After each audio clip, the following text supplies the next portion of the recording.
قد أعلانا والحق راقي حق أبنانا.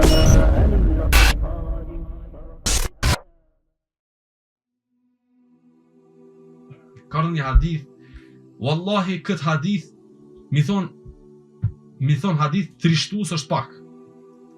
Ka ndodh në kohën e pejgamberit sallallahu alaihi wasallam, në njëra prej betejave, një djalë i ri është vëra dhe ka bu shumë sabër prej plagëve që i ka pas dhe vdiq. Dhe njerëzit thanë subhanallahu, u plagos i ri. Dhe qëndroj, jetoj disa ditë me plagë, edhe çfarë sabër i buni. Lëm për të xheneti. Këta, kush e thot këtë fjalë? Gjithmonë njerëzit ma ignorant thonë ka vdek si shëhet inshallah, jo inshallah, po ajo xhenetli i ka pa hyrit e xhenetit dhe kështu me radhë, ka një erën e xhenetit dhe kështu me radhë. Pejgamberit alayhis salam i thonë, vdiq ai veç çfarë sabri pat. Lëm për të xhenetit. Pejgamberi alayhis salam tha, po e dini që është prej xhenetlive. Mu lajmëroi Xhibrili sa ai folte për çështje që nuk kishte dituri. Lajmëroi Xhibrili sa ai njeri folte çështje për të cilat nuk kishte dituri. Subhanallah. Njeri shehet ra me pejgamberin sallallahu alaihi wasallam dhe boni sabër. Nuk u anku, ama ka fol fjalë që s'ka pas dituri për to. U përzim punë të huaja, pejgamberi po thot Xhibrili më lajmëroi mos u përgëzoni, mos e përgëzoni ti kanë me xhenet se ka fol fjalë që si ka ditë, si ka pasën pej profesionit dhe u përzi aty ku s'duhet. E na si nuk mësuemi me rujt gjuhën. Vallai krejt kanë më na shku poshtë. Ai që nuk mundet me rujt gjuhën, këto tjerat i ka poshtë, kejt i shkojnë. Ku e dim këto në hadithin e vërtet pejgamberi sallallahu alaihi wasallam që e transmeton Buhariu dhe Muslimi, që nuk ka dyshim për vërtetësinë e hadithit. Thot del një njeri në ditën e gjykimit i cili është me vepra të mira. Prej krejt llojeve të vepra të mira ka, por ku e ka të metën, thot shatama hadha.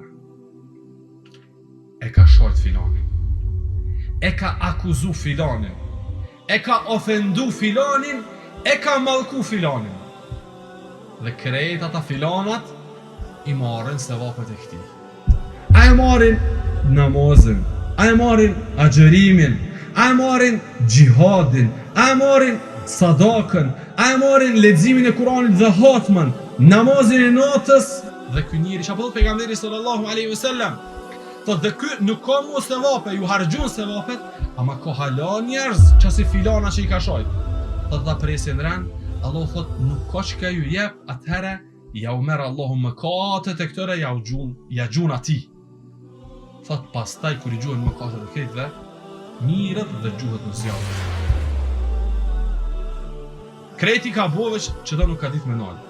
Përfundimi ti është, në xhehenem pejgamberi ka thënë muflis, i falimentum është kë, i cili edhe lodhët edhe në fund, xhehenemin e shijan e Allahu Azza wa Jall ka lajmëru në shumë vende në Kur'an, nëse nuk i lexoni asgjë tjetër vetëm se هل أتاك حديث الغاشية وجوه يومئذ خاشعة عاملة ناصبة تصلى نارا حامية. Allah përmend fytyrat lodhura që i ka godit një ngjyrë verdh prej agjerimit shumt, prej namazit shumt natës, ka nejt pa gjumë. Po, në ditën e gjykimit, thot dalin ato fytyra, po sevapet e tyre nuk mujnë mi ndihmu, sepse janë dikuj tjetër. Ky ka punu, ama dikush tjetër i merr. Tasla naran hamia, e shijojnë zjarin që dhizët fort. Allahu po thot. E pse? Pejgamberi alayhis salam po tregon se s'ka ditë me rujt gjuhën. Vllazni, nëse na nuk i dina me rujt gjuhën, mu eduku që mos me fol për çështje që nuk na takojnë. Mos me fol për çështje për të cilat nuk jena të thirrur me fol. Mos mirë me gjykimin dhe tregimin e pozitës se ku e ka filani dhe fisteku. Mos të tregojmë dhe mos bëjmë dallime mes këtij dhe atij me hamendje dhe me padituri. Dhe mos mirë me përhapjen e të metave, gibetit, me nemime, thashethëme, të miremi me këtë gjuhë që ta edukojmë ta përmendë Allahun Azza wa Jall. E jo ti përmend të këqijat e njerëzve.